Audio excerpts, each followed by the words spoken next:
Hello and welcome. This is video number 5 in a 9-part series about the post-World War II world. And in this video, we're going to take a look at China and just what China experienced and the changes that took place with China around the time of World War II and then in the next few decades after. Here we go.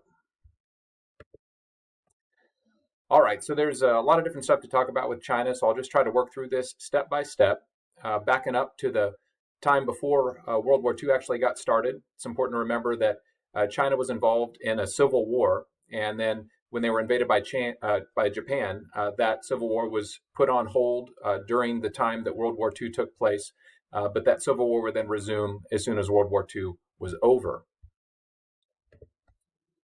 The two sides that were fighting for control of China were the Communists and the Nationalists. The Communist side was led by Mao Zedong. Efforts to improve food production was something that was able to earn him the support of quite a big number of Chinese peasants. The Nationalist side was led by a person named Jiang Jieshi. You might also see Chiang Kai-shek, depending on the source you're looking at. Jiang was supported by the United States during World War II. After the war, both sides fought each other for control between the years of 1946 to 1949, so civil war resumed for another 3 years. The Nationalists had the advantage when that stretch began because they were simply better resourced than the Communists. The United States, who had provided support to the Nationalist side and China during the war, would continue to provide that support to Jiang and the Nationalists. Despite the fact that the Nationalists had financial support, they weren't really able to win popular support in China.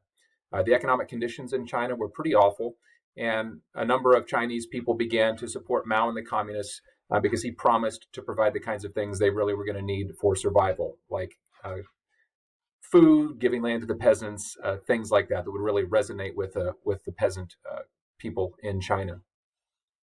By 1949, Mao and the Communists managed to take control of mainland China.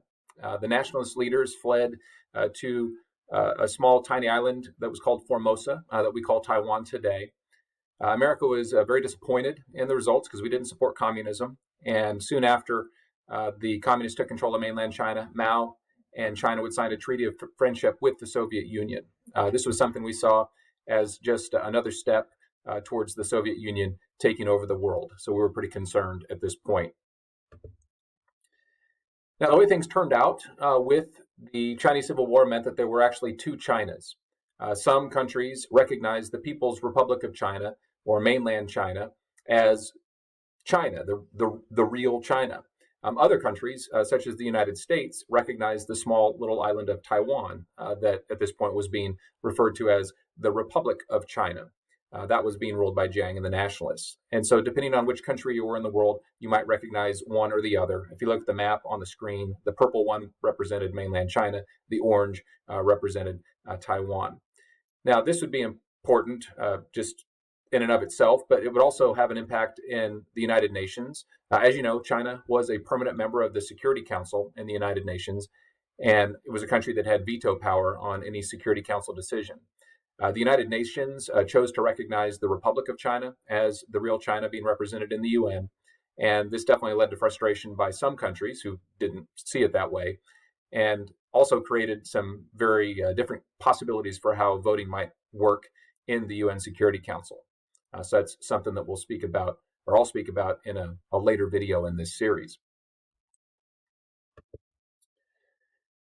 Now, as far as mainland China was concerned, about 550 million people lived in mainland China in 1950 when Mao and the Communists took over. And much like Stalin in the Soviet Union, Mao would end up asserting great control over China. Even though China was a communist country under Mao, only a small percentage of the people in China were actually Communist Party members, about 1% of the population. And it was actually through these people, this relatively small percentage of the overall population, with Mao's direction, that China would be controlled and decisions would be made. So basically, in China at this point, there was the Communist Party, there was also the national government, two entities, and Mao happened to be the leader of both. So no two ways about it. Mao was in charge of China at this point in time. Now, with Mao in charge, he would end up making decisions that would follow very similarly to what we saw out of Stalin in the Soviet Union. Think back to the earlier series with totalitarianism. And so when it came to things like improving agriculture and industry, we see collective farms in China. We see government control of major industries in China, all with the goal of improving production. So as it related to agriculture, land would no longer be held privately. Those who resisted giving up their land were killed. So again, very similar to what we saw in the Soviet Union. Land then ended up being divided up among peasants, and people worked in large collective farms where everything was shared by all the families working at a given farm. And these were quite large. Usually about 200 to 300 families would work on one of these collective farms. And again, they were sharing in everything. There was no private ownership in these situations. In industry, Mao literally used 5-year plans, so very directly modeling after the Soviet Union, to set production goals for industrial output. And as far as we know, there were increases, but definitely at great cost to freedom and the well-being of the people. So it's one of those kind of double-edged sword. Maybe some increased production, but were the cost of that increased production worth it? Probably depends on who you're talking to. So moving forward, we get to 1958, and Mao has now been in charge of China for coming up on a decade, and he saw an opportunity to improve on the progress that had been made during the first 5-year plan periods for both agriculture and industry. In particular, with farming, collective farms were made even larger than they had previously been. They would become so large that about 25,000 people would live on a single collective farm, and they started to be refer to these collective farms as communes. They had barracks for sleeping in. They had a communal dining space for eating. They had communal nurseries that would care for infants.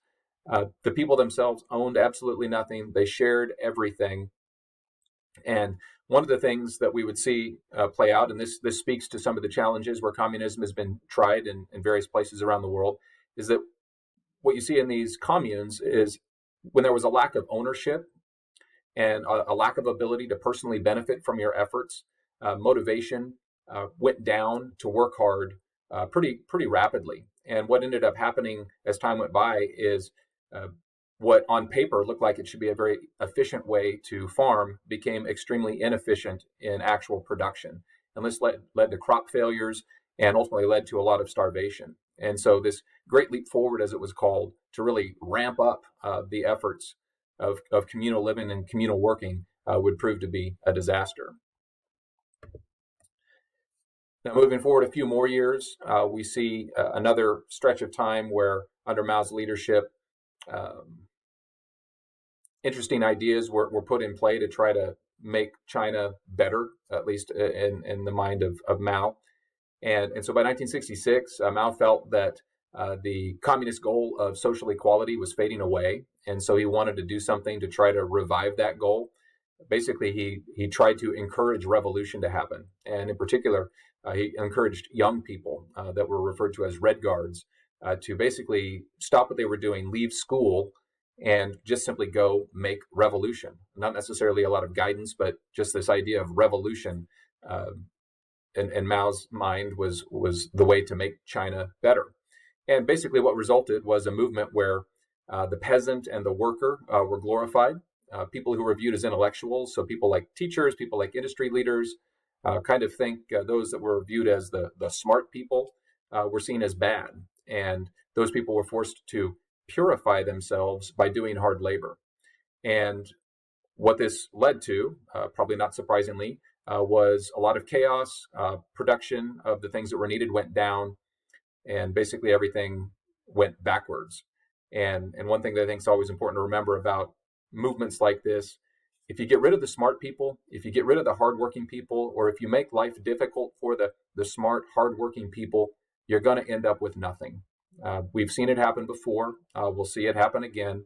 But anyway, just kind of speaks to some of the challenges that China faced. Now, despite that, they pressed forward with trying to make communism work. Though one of the things that we can see looking back through time historically is that places that have really tried to implement the communist system seem to run into a lot more problems than actual solutions. Now, there's way more that we could talk about with China, but I'm going to go ahead and leave it there or now. So hopefully this was helpful to maybe gain a little bit of insight into what was going on in China in the first few decades after World War II was done. Thanks for watching.